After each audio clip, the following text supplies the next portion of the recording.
Ils viennent de Rouen, de Mantes-la-Jolie, de Poissy. Leur point de départ et d'arrivée, c'est la gare Saint-Lazare, où ils sont chaque jour 1,5 million à se croiser. Tous, ou presque, ont des reproches à formuler. Un équipement vétuste, un manque d'informations permanent, des retards devenus la norme quand ce n'est pas l'annulation pure et simple des trains.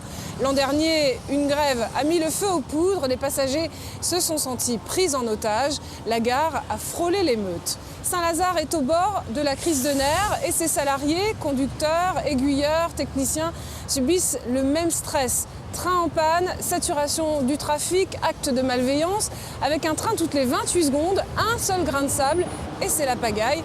Ils estiment ne pas pouvoir exercer leur métier de service public dans de bonnes conditions. Il est bien loin le temps où de la chic Saint-Lazare partait la bourgeoisie vers les plages de Deauville. Aujourd'hui, la deuxième gare d'Europe se sent le parent pauvre de la SNCF et de ses programmes de modernisation. Pour preuve, le TGV n'arrivera ici qu'en 2025. Vous l'avez compris, Paris-Saint-Lazare, c'est un peu le terminus des oubliés. Un film de Samuel Luret et Benoît Hopquin.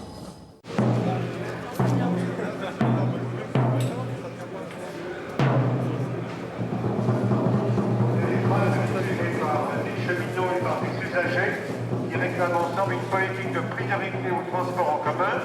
Nous en avons assez que les trains arrivent en retard, nous en avons assez des pannes, des incidents techniques, des annulations de trains. On sait très bien pourquoi. La SNCF donne la priorité au TGV. Les usagers quotidiens de la SNCF, ça ne l'intéresse pas.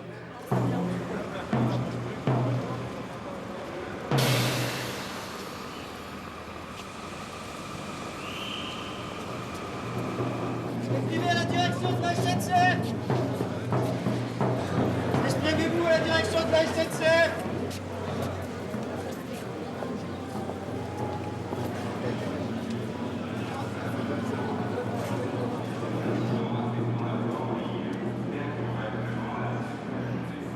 Regardez aujourd'hui, il y a un tiers des trains qui est supprimé. C'est pas la grève.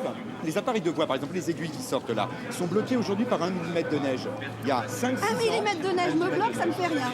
Par contre, vous qui m'empêchez d'aller travailler, ça me fait quelque chose. Le train, vous en foutez quoi. Mais quand je regarde les amontages que vous avez aujourd'hui, les primes de charbon et autres, mais ça n'existe ça malheureusement ça n'existe pas. Mais enfin, pourquoi pensez-vous que ça existe? Combien gagne un Vous savez combien j'ai de salaire de base au bout de 25 ans de banlieue? J'ai 2200 €. Vous avez combien? Vous gagnez combien? Ça n'a rien à voir avec moi, monsieur. D'accord. Nous n'avons pas les mêmes études. Je vous demande simplement, monsieur. Comment ça, vous n'avez pas les mêmes études que moi? Qu'est-ce que vous en savez? Un mois de grève pour demander des emplois et un meilleur service public, un meilleur transport public. Aujourd'hui, 1 an après, qu'est-ce qui s'est passé? Vous avez raison, rien. Qui a fait des promesses? Qui a fait des promesses l'année dernière? Mais qui a fait les Mais je sais bien, mais enfin, il y a un moment, comment on fait? Monsieur, et comment on fait? À un moment donné, comparons ce qui est comparable, regardez, allez dans...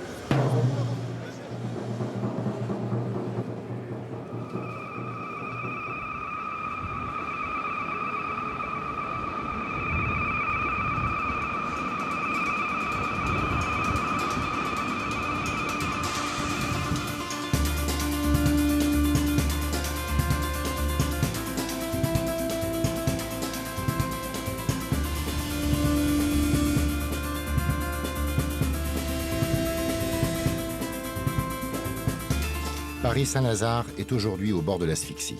Chaque jour, 450 000 voyageurs s'y bousculent. En 10 ans, son affluence a augmenté de 40%, ce qui fait d'elle la deuxième gare d'Europe. Aux heures de pointe, 80 000 personnes, l'équivalent de la ville de La Rochelle, se croisent sur une plateforme grande comme un stade de football. Mais les retards incessants, les avaries de matériel, les grèves et les incivilités poussent à bout les usagers. Ici, personne n'a oublié les journées noires de janvier 2009. Après une grève impromptue, la gare avait été brutalement fermée en pleine journée, laissant des dizaines de milliers de voyageurs désemparés, incapables de rentrer chez eux. 10 jours plus tard, après une nouvelle paralysie du trafic, l'émeute était évitée de justesse. Ainsi, jour après jour, pointe après pointe, Saint-Lazare n'en finit plus de craquer. Nous avons voulu comprendre le fonctionnement et les dysfonctionnements de ce lieu hors norme, et ce qu'il dit des maux de notre société. C'est l'histoire de cette ville dans la ville. de ceux et celles qui s'y croisent, souvent d'un pas pressé, sans se voir. L'histoire d'une grande gare parisienne, avec ses 6000 cheminots entre stress et combat syndical, avec ses voyageurs sans bagages, que la pression immobilière repousse toujours plus nombreux et toujours plus loin de la capitale.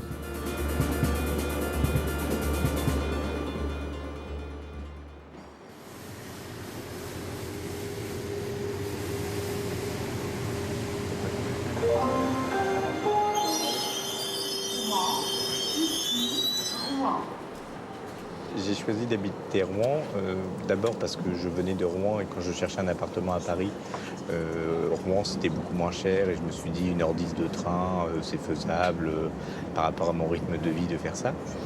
Pour, disons, 1 000 € de loyer à Rouen, vous avez un bel appartement, vous profitez d'une ville qui a les avantages d'être quand même une grande ville, donc d'avoir des équipements culturels, une vie propre, mais qui permet aussi d'être à une petite heure de la mer, d'avoir la campagne à 20 minutes, donc d'avoir une qualité de vie derrière que vous n'auriez pas à Paris ou que vous n'auriez pas en proche banlieue à Paris.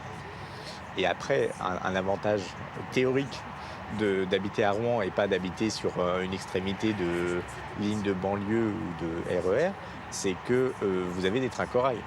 Donc vous avez quand même un confort de voyage théoriquement supérieur. Après, le problème, c'est l'exactitude. De 2005 à 2007, les retards étaient accidentels. Ça arrive, c'est une activité humaine. Les transports, il peut y avoir des retards. Le problème depuis 2007, c'est que le retard devient plutôt la norme que l'accident. Quand on regarde sur les trajets de quelqu'un qui fait les allers-retours matin et soir, on ne peut plus avoir aucune confiance dans l'exactitude des horaires. Et ça change vraiment complètement la façon de voyager.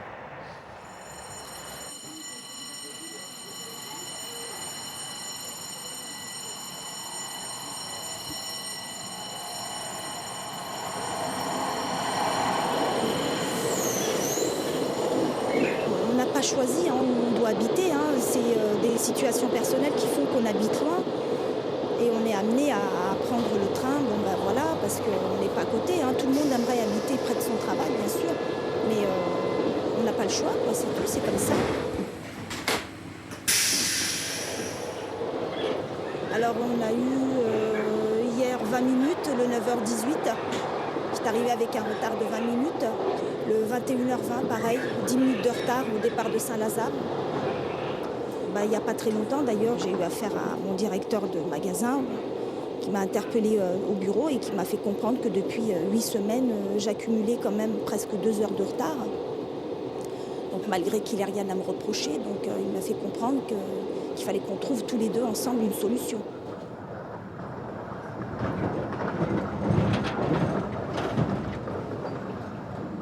Normalement, on devrait arriver dans 5 minutes, c'est ça?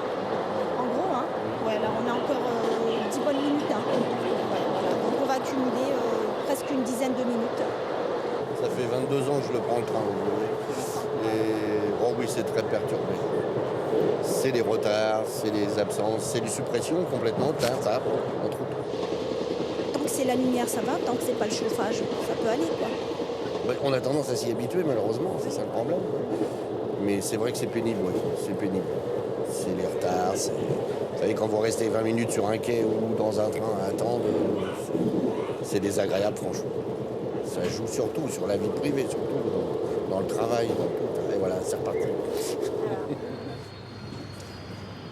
Regardez, là, on est en train de ralentir. Ça fait déjà, depuis quelques minutes, on roule ralenti et on va être en retard de plus en plus, quoi. Il est déjà 30, là, vous voyez, on devrait déjà être...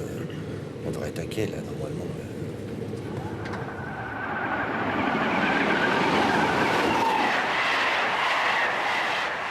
Sur un trajet Paris-Rouen, dans les années 60, ça prenait 50 minutes, à peu près, un peu moins. Maintenant, ça prend plus d'1h10. Donc déjà, il y a un grand paradoxe, une grande réussite de l'État français et de la SNCF, qui est qu'on a ralenti.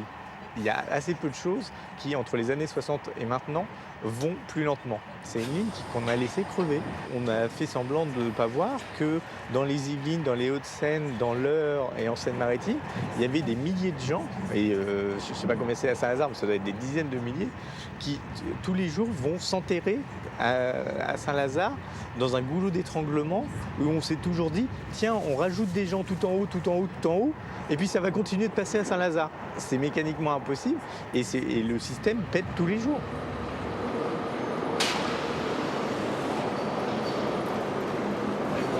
Cardinet ? Ouais, tu peux en dévier un là, tu peux dévier lequel ? Le premier qui au carré, c'est 242. Tu me mets ça à groupe 3 derrière 52, 74. Ouais, là j'ai pas suivi, il est passé, d'accord. Voilà, ouais, pareil. Okay. 37-58, attention, je lui ai dit de se remettre en marche, si c'est possible, la défense va le remettre en marche. Il s'arrête à Agnières, il prend les voyageurs du 22-30. Ah bon ? Alors attends, bouge pas. Tiens, Agnières 1, le 22-30, la changement de programme là. Oui. Ouais, Cardinet, t'es là ? Oui, je suis là, ouais. On va vider les voyageurs. Lequel ? Sur le 22-30 qui est à Agnières là.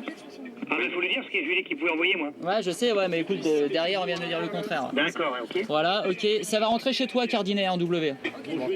Le réseau Saint-Lazare, c'est en heure de pointe, un train toutes les 28 secondes. Chacun d'eux suit en principe un programme très précis, établi à l'avance. Problème, quand un train prend du retard, c'est l'ensemble de la machine qui se grippe, en quelques minutes. C'est ici, au Centre régional des opérations de Saint-Lazare, que se gèrent en temps réel ces imprévus, seconde par seconde, en lien direct avec les 97 gares du réseau, les postes d'aiguillage et les conducteurs. Régulateur mécanicien 37-58. 24 heures sur 24, tous les jours de la semaine, et du 1er janvier au 31 décembre, il y a du monde qui gère la circulation. Au niveau de la régularité, au niveau de la conformité à ce qui est prévu, on intervient pour régler les problèmes qui peuvent se poser sur la circulation des trains. Et encore une fois, le premier rôle et le premier sujet de notre travail, c'est la sécurité ferroviaire. Tu vas pouvoir te remettre en marche, là. Paris reprend les trains nouveaux, donc tu vas repartir jusque Paris.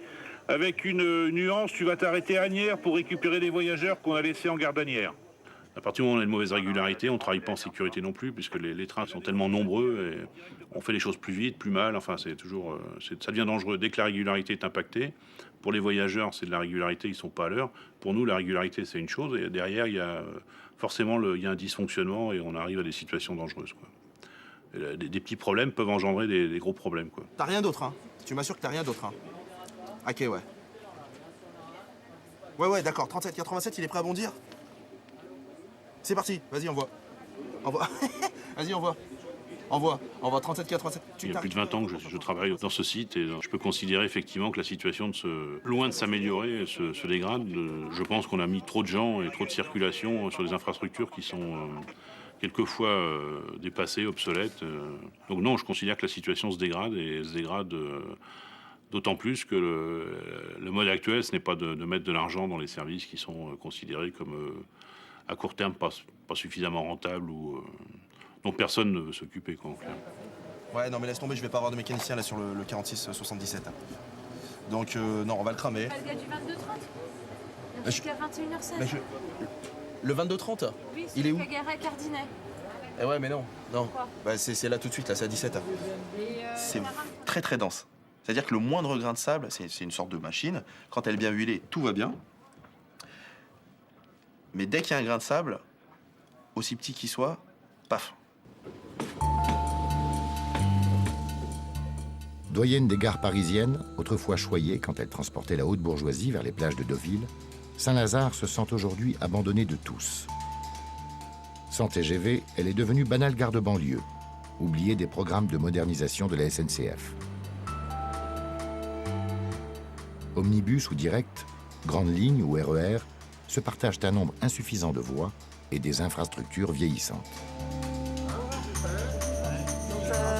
69-25, eh bien écoute, ça vient tout juste de s'ouvrir pour toi, conducteur. Bonne soirée, Tam. Avec 1600 trains par jour, les postes d'aiguillage de Saint-Lazare ont bien du mal à suivre la cadence.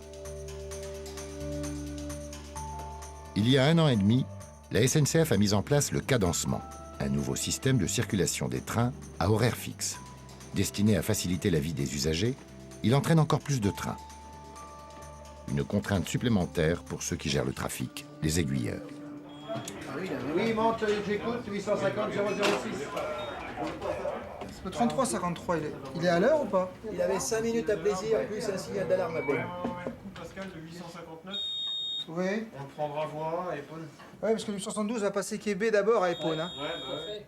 Je l'avais prévu comme ça, moi. Hein. Le dysfonctionnement au niveau régularité s'est accentué depuis un an, ça c'est clair.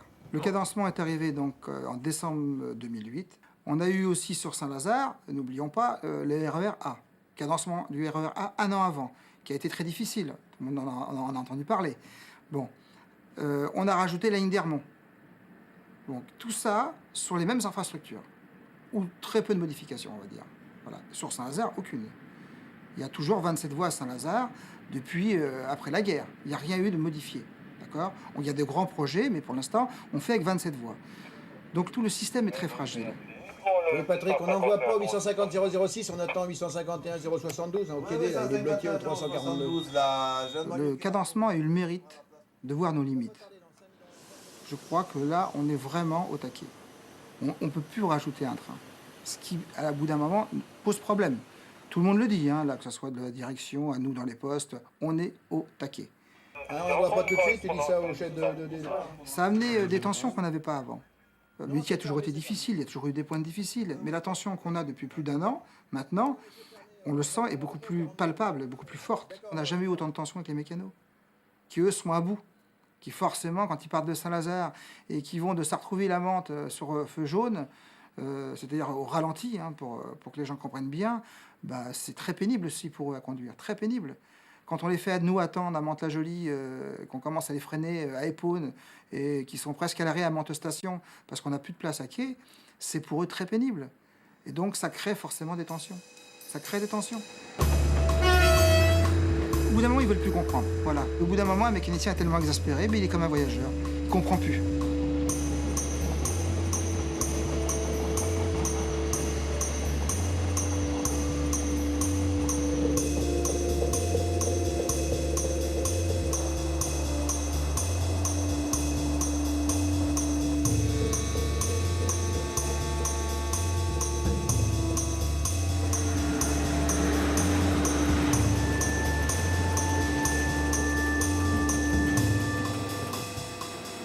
Voilà un des gros points noirs de Saint-Lazare. Ici, là, Vernouillet-Verneuil. De Mantes jusqu'à Vernouillet-Verneuil, t'es en 4 voies. Et ici, de Vernouillet à Poissy, tu passes de 4 voies à 2 voies. Donc forcément, goulet d'étranglement. Donc pourquoi nous on est arrêté là, sur ce qu'on appelle un carré, feu rouge? Parce que clairement, ils ont un express ou deux à faire passer. Donc bah, ça t'arrête.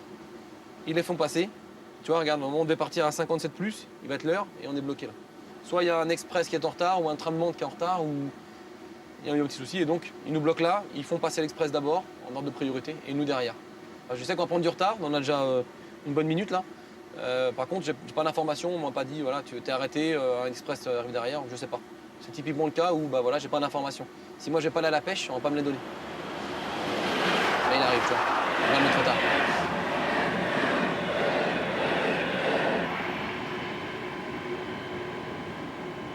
Bon, par contre, de toute façon, tout ce qui est régulation, tout ça, et ça aussi que, bah, on a quand même une grande conscience professionnelle. Quand on a du matériel adapté, comme les 27 000, c'est du très bon matériel. Ça arrache bien, ça décolle bien. Donc ils savent que si on a 1 ou 2 minutes, voire 3 minutes, on va les rattraper. Ça se rattrape, c'est jouable. Parce qu'après, comme de Poissy à Paris, on est direct. Au lieu de rouler à, allez, on va dire à 120, 130, tu vas rouler au taquet, et ta minute ou tes 2 minutes, tu vas les rattraper. Donc ça, je pense qu'ils le savent. Et quelque part, des fois, ils en jouent aussi, quoi. Parce que, bah, mine de rien, l'heure pour nous, en tant que conducteur, c'est important.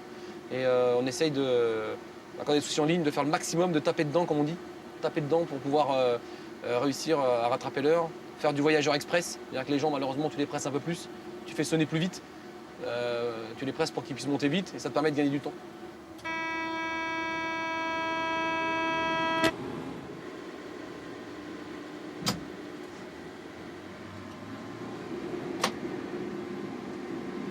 C'est là, clairement c'est là, tu vois, on est à 4 voies, on passe à 2 là. Donc ce qui fatigue beaucoup, c'est l'attention, être tout le temps sur le qui-vive, faire attention à la signalisation, aux gens, faire un stress permanent, quoi. Et par contre, c'est vrai qu'en termes de vie familiale, il faut trouver la bonne femme déjà, la femme qui accepte tout ça. Ça, c'est pas évident. Parce que travailler samedi, dimanche, les jours fériés, etc., bah, faut accepter, hein. Quand la femme travaille la semaine et toi, t'es repos la semaine et puis elle est repos week-end et toi, tu travailles le week-end. Bah, voilà, des fois, on se croise. Hein.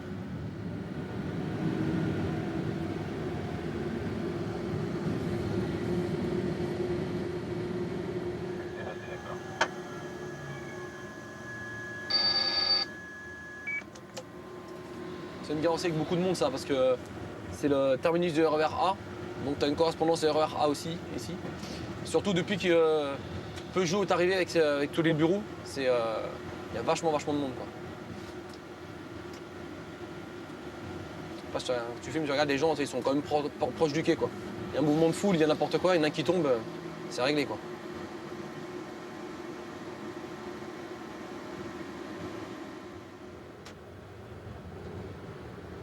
Les usagers, les pauvres, enfin, ils font comme nous, ils font avec ce qu'ils ont, quoi, en termes de matériel. Après, en termes de nombre de trains et d'horaires, on ne peut pas faire plus pour l'instant. Plus ça va, plus les journées sont dures. Il faut toujours faire plus avec moins. Il y a quand même une certaine... Pas un ras-le-bol, mais on sent une certaine tension chez les conducteurs, quand même.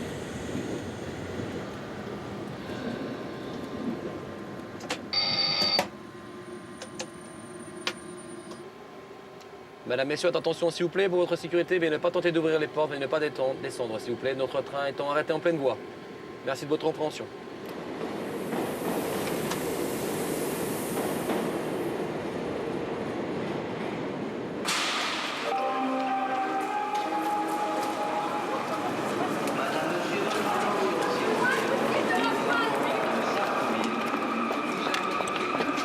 Les gens courent comme s'ils pensaient que le train allait partir.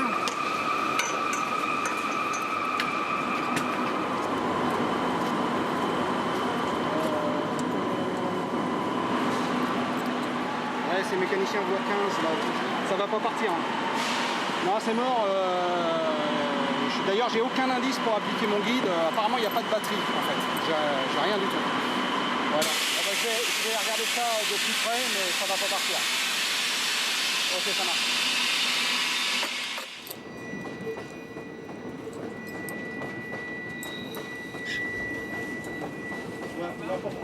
Il est en panne, le train. Il n'y a plus de batterie. Alors, je ne sais pas s'il y a eu des annonces de fête, j'ai rien. Ils sont pourtant, Mesdames, Messieurs, votre attention s'il vous plaît, notre train est supprimé suite à une panne de la locomotive, notre train est supprimé. Et je peux absolument pas leur dire où est le prochain, quand est le prochain, puisque je n'ai pas d'informations moi-même. Si je préviens pas assez vite de mon problème, et puis que donc l'aiguilleur ne peut pas faire rentrer à nouveau les trains en gare ou faire partir les autres, on peut avoir des problèmes de blocage de type bouchon à un péage, quoi, juste à l'entrée de la gare. Parce qu'en fait, il y a des trains qui attendent ma place. Donc, je ne sais pas s'il y a du monde qui arrive. Salut. Salut, t'as des soucis? Bah ouais, pas de tension batterie? Ouais, et puis BA nul, c'est ce qu'on fait sur une 27 000, je suis monté dedans, je suis allé dans le couloir, clac, clac. 27 000, t'avais de la tension ou pas? Bah non, a priori, il n'y a rien non plus là-bas, il n'y a pas les rouges, il n'y a pas les fanaux, il n'y a que dalle. Waouh. Ouais, tu vois.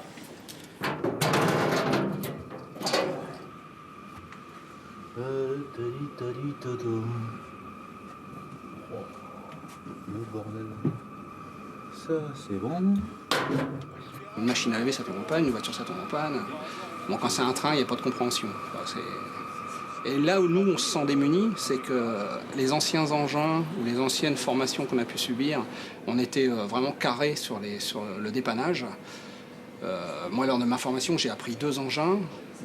Je les connais pratiquement par cœur. C'est-à-dire que pour que j'en arrive à demander le secours ou à demander de l'aide extérieure, c'est que vraiment, c'est important. Les nouvelles machines, on est formé à la va-vite, on n'y comprend rien. D'ailleurs, même les personnels de dépannage SNCF n'y touchent pas. Ce sont des machines Alstom, je crois. C'est les gens d'Alstom qui viennent les dépanner. Donc nous, quand on est coincé en ligne avec ça... On relance. Annule. Voilà, je lance. Voilà, on en avant le couloir. Batterie extérieure, c'est bon.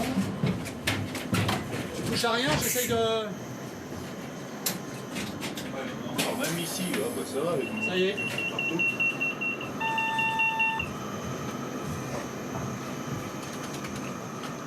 Alors ça, je vous dis, là, c'est du pot, c'est à quai, tant mieux. Mais un truc comme ça en ligne, c'est forcément la demande de secours, donc ça veut dire 2 heures. Hein. Ça veut dire potentiellement les gens qui descendent, parce que sur les réseaux transiliens, sur le réseau banlieue, il y a toujours une gare assez proche. Les gens sont tentés de descendre pour la rejoindre à pied. C'est des phénomènes... Après, c'est le domino, quoi, c'est la cascade. Et ça peut potentiellement bloquer toute une gare. Madame, monsieur, votre attention, s'il vous plaît. Un incident affectant la voie perturbe actuellement la circulation des trains à destination de Nanterre Université de Maisons-Laffitte. Dans notre travail, on fait une différence entre les incidents qui nous sont directement imputables, c'est-à-dire les incidents qu'on pourrait éviter. Et là, j'inclus les problèmes de matériel qui sont en mauvais état ou qui ne sont pas réparés correctement, ou les pannes qui reviennent de façon récurrente. Ces incidents-là, on considère, nous, qu'on devrait les éviter. On devrait pouvoir les éviter. Iki 69, je t'écoute, mécanicien. Oui, donc c'est pour te signaler que j'ai un disjoncteur d'ouvert sur la 1501. 1501, disjoncteur ouvert, je t'ai bien reçu, oui. C'était aussi un défaut pont redresseur, un convertisseur secouru et défaut de climatisation train. Donc toujours sur la 1501. Et puis il y a d'autres incidents, des incidents qui sont extérieurs à l'entreprise, des petits jeunes qui s'amusent, qui attendent leurs copains, qui nous bloquent les portes, qui tirent les signaux d'alarme à répétition. Ça, c'est des choses, même des gens qui sont de bonne foi, qui ont peur, qui se trompent, ou qui... bon, ça, on assimile ça à de la malveillance, bien sûr, c'est pas tout à fait la même chose. On n'a pas d'explication logique, les trains sont arrêtés pour un signal d'alarme, le mécanicien, le conducteur a une procédure, il doit reconnaître l'incident, etc. Et ça, c'est des incidents qui plombent sérieusement la régularité. Madame, monsieur, votre attention, s'il vous plaît. La fréquence des signaux d'alarme, c'est tous les jours. c'est pratiquement tous les jours, quoi. Si c'est pas sur mon train, c'est sur d'autres, mais ouais, il y a au moins, on va dire, une bonne quinzaine de signaux d'alarme par jour, quoi. C'est un phénomène, c'est un fléau, quoi. En 2007, on a eu 2000 signaux d'alarme sur la région de Paris-Saint-Lazare-Tiré. Il y en a 1990 qui l'ont été pour commander un kebab ou au conducteur ou pour l'insulter à travers le signal d'alarme, quoi. Il y en a 10 qui ont été pour une bonne raison, pour secourir une personne qui a fait un malaise, pour une personne qui a été victime d'un racket ou d'une agression. Voilà, il y en a eu 10 sur 2000 pour ça, quoi. Le reste du temps, c'est que pour embêter les gens, que pour mettre du retard au train, ou je vous dis, commander un McDo ou un kebab à travers la sonorisation, quoi. Donc, bon. C'est un fléau pour nous, Saint-Lazare. Oui, bonjour, permanence mécanicien, G360 demain matin. Là. Comme un peu c'est le bazar avec la caténaire, là, je veux savoir s'il y avait des changements pour ma journée demain matin ou pas. Ah, Chevalier Philippe. La 747 609 pour W Hermont, après j'ai un tour et demi d'Hermont, et je remonte à Pontoise après et je remonte par le 6 sur Mantes. J'ai 360 du 162 de Mantes. On a des horaires qui sont complètement décalés, on travaille vraiment en horaire décalé. Moi je suis du dépôt de Mantes-la-Jolie, qui est tête de ligne banlieue, et donc on assure les premiers et les derniers trains. C'est-à-dire qu'on peut avoir des prises de service à 3 h du matin, et la semaine d'après, alors effectivement, quand on commence une semaine de travail, en général, on reste toujours ce qu'on appelle deux matinées, ou extrême matinée, 3 h, 4 h, 5 h. Et la semaine d'après, tu peux être de soirée. C'est-à-dire commencer à 18 h et finir à minuit. Commencer à 20 h ou 21 h et terminer à 2 h du matin. Donc voilà, dans ce sens-là, après, il faut organiser sa vie autour de ça. Et ça, c'est quelque chose qui n'est pas forcément évident du tout. Parce que se lever pendant 20, 25 ans, un coup à 3 h du matin, un coup se lever à 8 h, la semaine d'après, se coucher à 3 h du matin, ça joue beaucoup sur l'organisme. Et après, on s'aperçoit que les collègues qui partent en retraite sont assez usés, sont assez fatigués, quoi.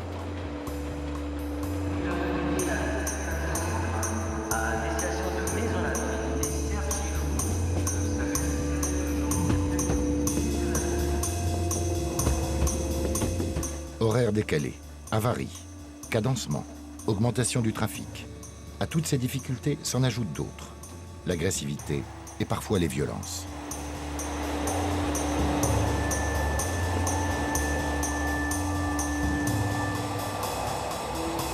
Monsieur Lamongeau, contrôle des titres de transport, s'il vous plaît.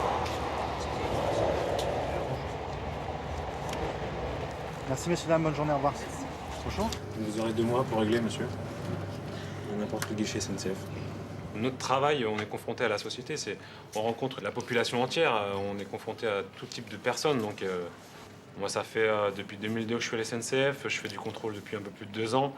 En 2 ans, ça s'est quand même pas mal dégradé. Il y a de plus en plus de raquettes, il y a soi-disant moins de violence, moins de délinquance.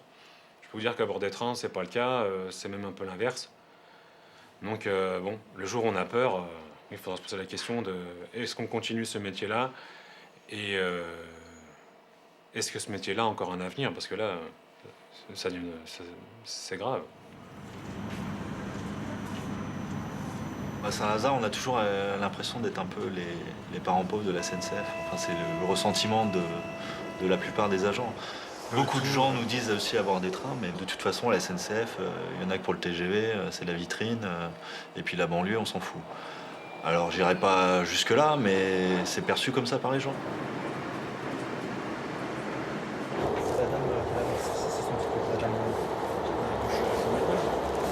C'est à côté.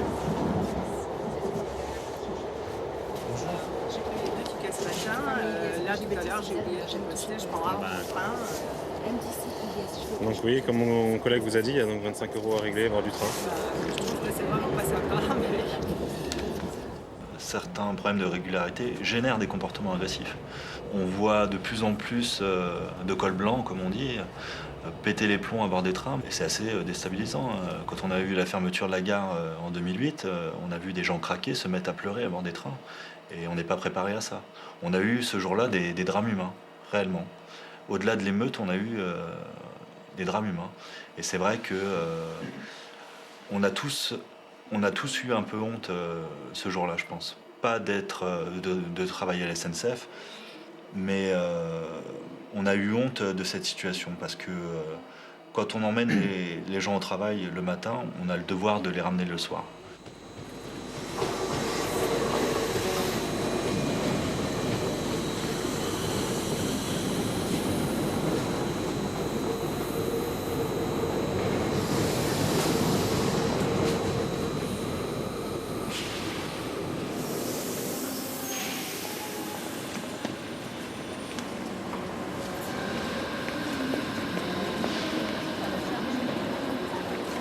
Madame, monsieur, votre attention s'il vous plaît. Le train de 8h18 à destination de Cergy-le-Haut sera affiché dans quelques instants. Le train de 8h18 à destination de Cergy-le-Haut sera annoncé dans quelques instants. La 9, elle arrive là. Les deux rentrent ensemble, hein. Les deux vont arriver ensemble 8 et 9, donc pour éviter un gros bouchon, on retient les deux à l'affichage et puis on affichera dès que ça sera prêt sur les quais. Madame, monsieur, votre attention s'il vous plaît. Des difficultés de circulation. Les gens veulent des trains, veulent beaucoup de trains, ils veulent du train toutes les 10 minutes, mais à l'heure d'aujourd'hui, non, il y a trop de trains, trop de circulation. Les quais sont trop petits, ils ne sont pas assez larges, on a des problèmes de flux voyageurs sur les quais. Quant à la plateforme en elle-même, elle n'est pas assez large pour accueillir un nombre de clients de façon qui rentrent et qui sortent. Donc tout ça faisant, en fait, rien que dans la gare Saint-Lazare, ça ne peut pas marcher. Au départ de l'heure de pointe, déjà, on est sûr que de toute façon, on va coincer quelque part. Faut que tu guettes la voie 4 là. Dès que la voie 4 elle a déchargé, faut que tu fasses afficher. Non mais je le fais, je le fais.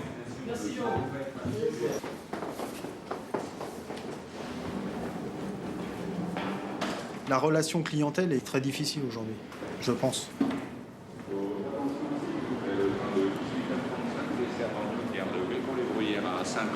En 10 ans de Saint-Lazare, des situations critiques, j'en ai connu énormément. J'ai vu des choses que je pensais ne jamais voir. J'ai vu des gens essayer d'escalader des trains pour passer par-dessus, pour essayer d'en prendre un autre sur une voie à côté. J'ai vu des gens s'accrocher aux portes des trains alors que ceux-ci commencent à démarrer. J'ai vu des gens monter entre une machine et un train et se cacher pour partir avec ce train. C'est des trucs fous. Et j'ai vu un jour, il y avait une situation complètement perturbée. Il y avait tellement de monde que les gens se piétinaient entre eux, se bousculaient.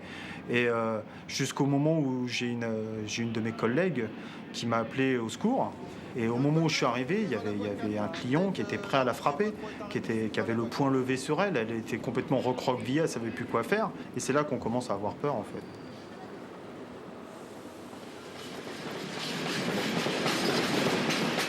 Un an après les événements de Saint-Lazare, l'incompréhension entre voyageurs et cheminots reste forte. Malgré tout, certains tentent de faire un pas vers l'autre. Ce soir-là, une association d'usagers et des représentants syndicaux organisent une première rencontre, face à face entre deux mondes et tentative de dialogue. Il faut tout de même comprendre qu'il y a des gens en Haute-Normandie qui sont licenciés et qui se retrouvent au chômage, qui perdent leur emploi parce qu'ils travaillent à Paris et qui ne sont pas foutus d'arriver à l'heure avec leur train. Il y a quand même un gros souci et c'est la réalité. La vraie misère se cache. Mais elle existe. Sur les retards, enfin, c'est ce qu'a rappelé Sylvie, ils sont banalisés. Et c'est excessivement honteux qu'ils soient banalisés à l'extrême, à l'arrivée sur PSL notamment. 10 minutes tous les jours, enfin 10 minutes le matin, 10 minutes le soir, aucun mot d'excuse, rien. On a eu juste quelques petits mots de la part des chefs de bord au mois de décembre, parce qu'on a très bien vu que la dernière semaine de décembre a été extrêmement tendue au niveau de la régularité. On était franchement au bord de l'explosion.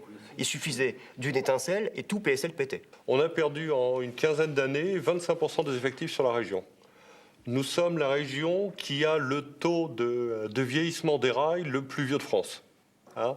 Donc rien que ça, et parallèlement à ça, on est une des régions sur lesquelles il y a le plus de circulation. Donc forcément, tout est mis en place, malheureusement, depuis des années, pour qu'on arrive à des situations difficiles. Difficiles pour vous, qui les vivez tous les jours, difficiles pour nous, qui les vivons de notre côté tous les jours. Et on les vit de deux manières. D'abord dans la difficulté du travail au quotidien, et également dans notre amour-propre. Parce que on est quelques-uns autour de la table à être des anciens cheminots, on va dire, et quand on est rentré, le respect de l'heure et l'exactitude, c'était quand même une des fiertés du métier. Et aujourd'hui, lorsqu'on n'arrive pas à faire ce qui est les bases de notre métier, ça nous met quand même très mal à l'aise. Stéphane Gibier parlait tout à l'heure des annonces dans les trains. On a eu, une fois, je l'ai vécu, une annonce assez cocasse où un contrôleur a dit « Veuillez nous excuser pour le retard dû à l'incompétence du personnel sur le site des Batignolles ». Pire, une autre annonce à bord d'un train, c'était donc un chef de bord. « J'ai honte de travailler pour la SNCF ». Ça a été diffusé dans tout le train. Pour moi, c'est vrai que je ne vous vois pas. Je suis protégé puisque je suis dans un poste de sécurité. Seulement, nous, on est en échec tous les jours. Et tous les jours, et croyez-moi. Et moi, à la maison, arrivé à la maison, hein, je suis comme tout le monde. Je passe au tribunal. Hein. J'ai un fils qui travaille à Paris. Il se défoule. Hein. Je suis comme tout le monde. Il me dit... Et mon fils m'a dit qu'il n'y a pas très longtemps, vers Montestation, le train était pareil, je crois que c'était un Vernon, et il a eu l'annonce comme ça, suite à l'incompétence d'agents, donc je pense qu'il parlait de nous, nous sommes arrêtés à Montestation. Voilà. Et c'est vrai que ça, c'est... Bon, on préfère en sourire, mais c'est vrai que c'est dur au bout d'un moment, ça devient dur, parce que, voilà, c'est tout le temps, c'est tout le temps, tout le temps, tout le temps.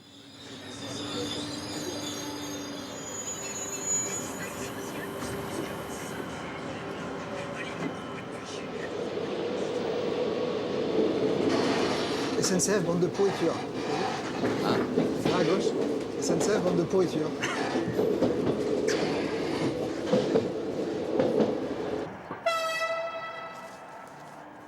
L'image dégradée que l'on a, forcément, on le ressent très mal.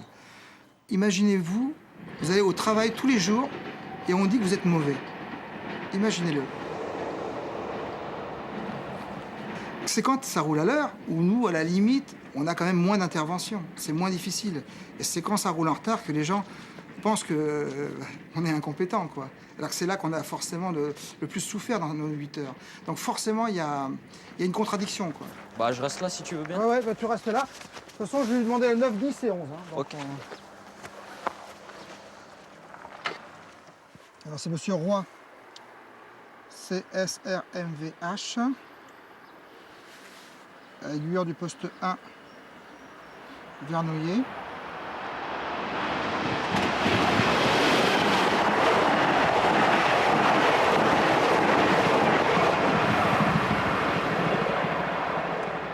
Demande de protection garde DPGR numéro 12.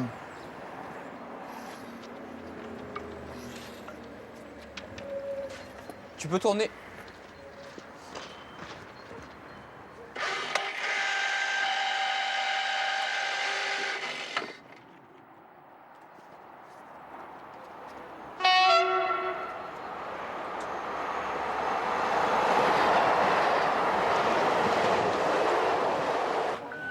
C'est Saint-Lazare, là, le chef régulateur.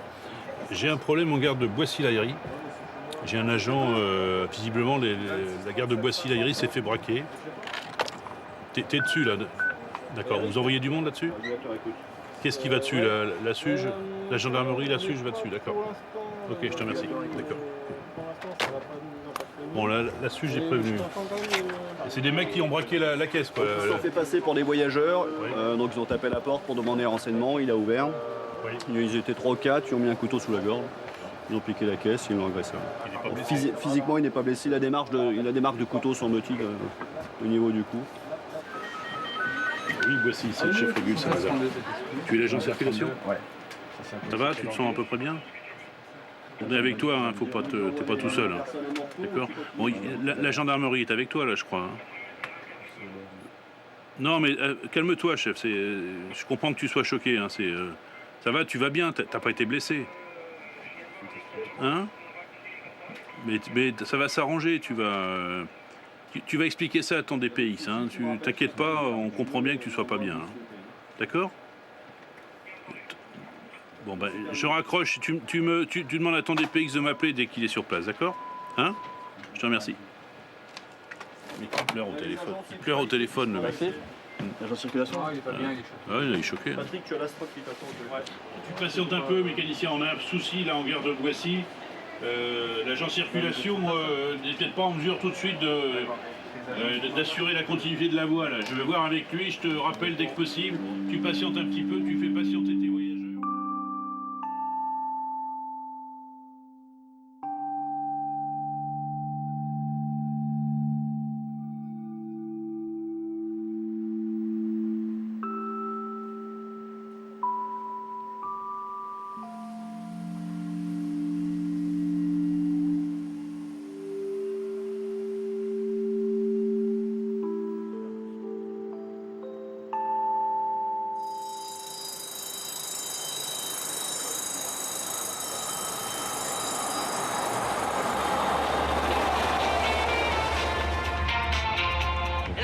à la SNCF, elle va durer jusqu'à 8h demain matin. Pour l'heure, la situation est conforme aux prévisions.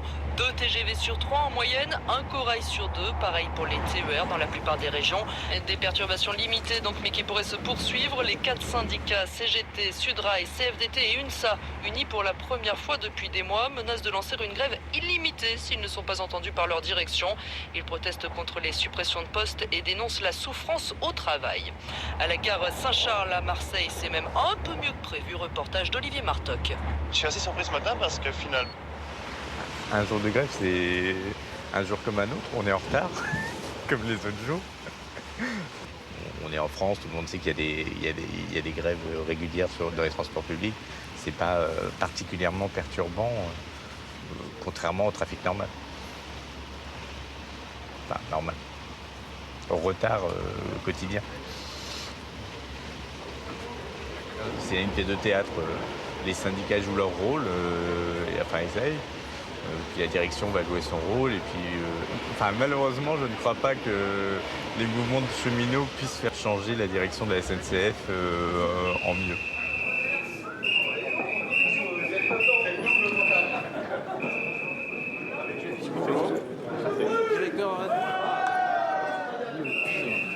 Les camarades, donc aujourd'hui, comme c'était prévu, on est venu remettre une motion à M. Hetzel, donc directeur adjoint de la région. Je vous propose de la lire.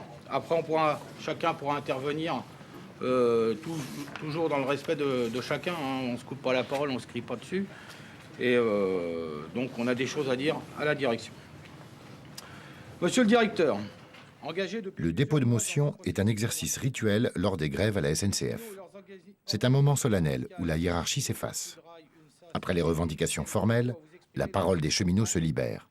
Elle dit sans ménagement l'inquiétude de voir se perdre une certaine culture de la maison SNCF. Bradez le patrimoine de la SNCF qui appartient à la nation. Vous utilisez l'argent gagné par les cheminots et l'argent public pour racheter des parts dans des sociétés comme IBM, pour faire de la concurrence sur des autres services publics ferroviaires. Les restructurations, pour les mener à bien, vous versez des millions d'euros à des audits suisses pour essayer de nous expliquer comment on doit faire fonctionner le chemin de fer français. Et bien ça, vous êtes redevable de ça. C'est de l'argent public et c'est l'argent gagné par les salariés. Et ça, c'est pas acceptable. Et si vous défendez l'entreprise, vous devez aller à l'encontre de ça et pas laisser faire ça. Parce que de l'argent aujourd'hui, il y en a. Alors c'est sûr qu'il n'y en a pas pour les services publics et il n'y en a pas pour ceux qui le font fonctionner. L'argent public, c'est l'argent des impôts de tous les Français, dont les cheminots, mais de tous les Français. C'est l'argent des impôts. Le fruit du travail de tous les Français. D'accord? De tous les gens qui payent des impôts. Quand même, moi je dis, je suis cheminot en retraite. J'ai roulé 27 ans. J'ai passé 36 ans dans la maison. Eh bien, ceux qui sont aujourd'hui à la direction sont en train de saboter la maison. De 1938 à 1982, monsieur Hetzel, l'État n'a fait aucune dotation en capital. On peut faire dire ce qu'on veut à la comptabilité. N'a fait aucune dotation en capital en 44 ans. De telle sorte que comptablement, la valeur de l'entreprise, c'était même pas le prix d'une locomotive. Alors à partir de là, on peut raconter tout et n'importe quoi, et la concurrence, et les experts, etc. La réalité, elle est là. La réalité, elle est là, et qu'aujourd'hui, le service public, mais c'est pas que la SNCF, hein, c'est l'hôpital, c'est France Télécom, c'est tous les services publics sont mis. Alors moi, je vous invite, monsieur Hetzel, si vous avez du temps, eh bien, prenez le livre de Naomi Klein, journaliste canadienne, Le capitalisme du désastre et la stratégie du choc. Ça fait 700 pages. Prenez votre temps, lisez ça, et vous comprendrez où on en est.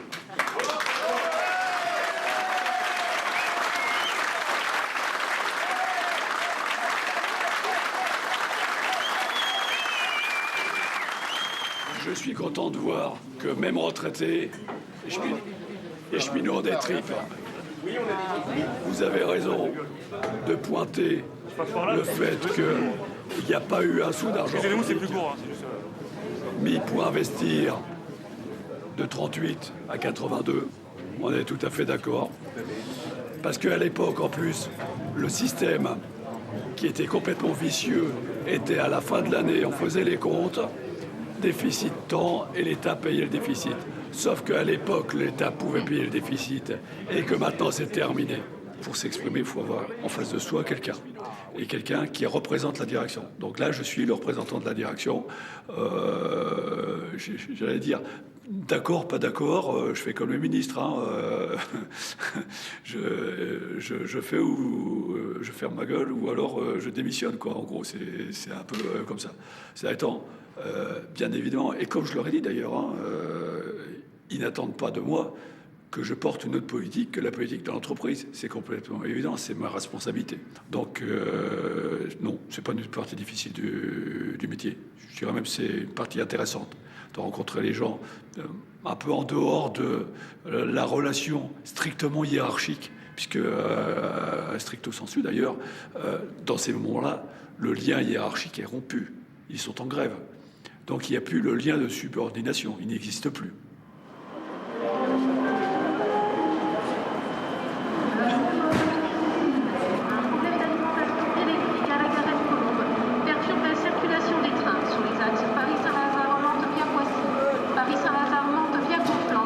Paris-Saint-Lazare-Cormeilles. Par conséquent, tous les trains devront d'avancer au moins d'une ou deux voitures, s'il vous plaît. Merci. Les clients sont invités à emprunter les trains à destination de Pontoise, qui desserviront toutes les gares d'Argenteuil. C'est encore la grève? Comment? Parce que la grève, depuis ce matin, c'est une grève. C'est seulement le train de 56 a été supprimé suite à un problème caténaire en gare de Haute. Tous les jeudis et vendredis. Je vous assure, on aimerait bien que ça fonctionne un peu mieux. Mais ça va fonctionner un peu mieux, madame. Vous allez voir. Pensez fort que vous voyagez dans de bonnes conditions. On ne voyage pas dans de bonnes conditions. Moi, je vous le dis, on voyage en général tassé comme des sardines. Aux heures de pointe, on a les petits trains gris. Et c'est carrément, je vous dis, je suis tombée dans les pommes une fois en arrivant à Saint-Lazare, tellement on était étouffés. Alors, je vous assure, on en a vraiment ras-le-bol de ce train qui ne fonctionne pas. Quand c'est pas les grèves, c'est autre chose. Bonne soirée, madame. Bonne soirée. Quand on regarde les causes qui dépendent directement de la SNCF, dans les causes de retard, il y en a 30 à 40%. Puis il y en a d'autres qui dépendent de l'infrastructure parce que le réseau est saturé. Moi, j'ai un grand besoin, et je le dis à qui veut bien l'entendre, qu'on modernise cette infrastructure de Saint-Lazare. Il y a 1600 trains par jour à Saint-Lazare. C'est le réseau le plus ancien de toute l'Île-de-France. Le poste de rayon, le PRS, hein, le poste qui commande les lignes, il date de 1968. On a des installations qui sont vétustes. Et pourtant, en 5 ans, on a augmenté l'offre presque tous les ans. Je dis à un moment donné, stop, arrêtons d'augmenter l'offre. Modernisons l'infrastructure.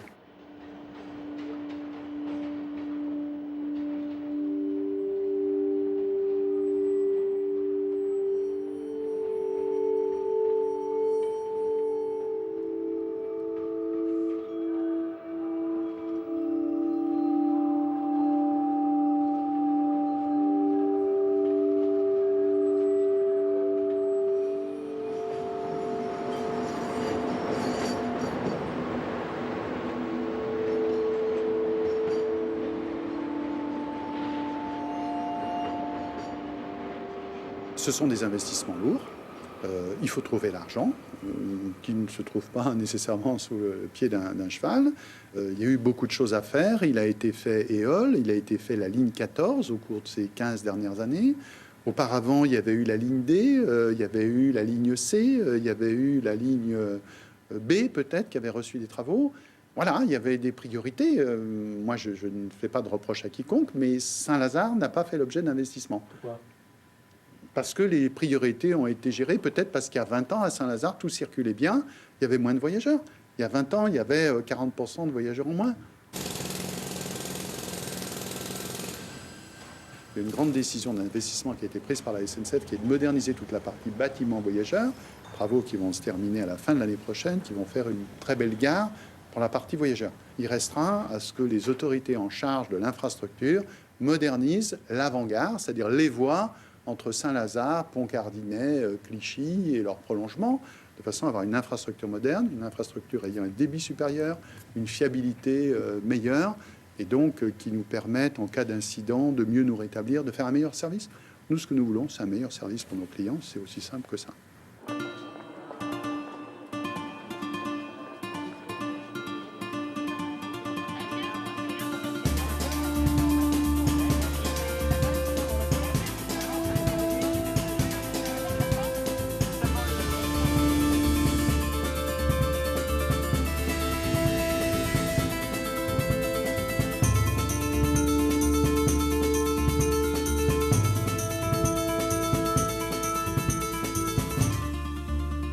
Pour moi, sincèrement, la situation est explosive, oui. Oui, je le crois sincèrement. Par rapport aux voyageurs, les usagers, tout à fait. Ils sont vraiment, je pense, à bout.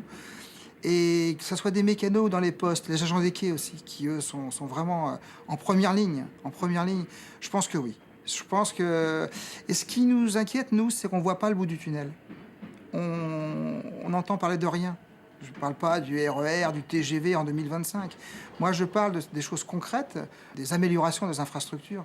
Et nous, on n'entend parler de rien. Je ne sais pas si c'est réellement un problème de société. Par contre, je pense qu'il faut vraiment savoir ce qu'on veut. Je pense que si on veut un service public de qualité, il faudra s'en donner les moyens. Ce sont des choix à faire. Mais on ne peut pas dire aux gens, demain, vous inquiétez pas, on va rouler mieux. Ça, non.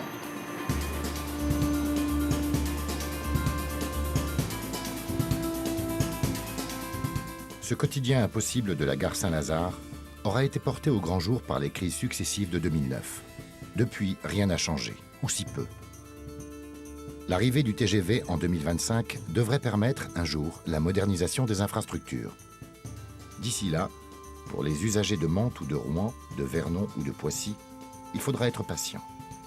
Les cheminots aussi devront attendre, continuer à transporter toujours plus de gens et à subir toujours plus d'exaspération. La gare Saint-Lazare est plus qu'une gare.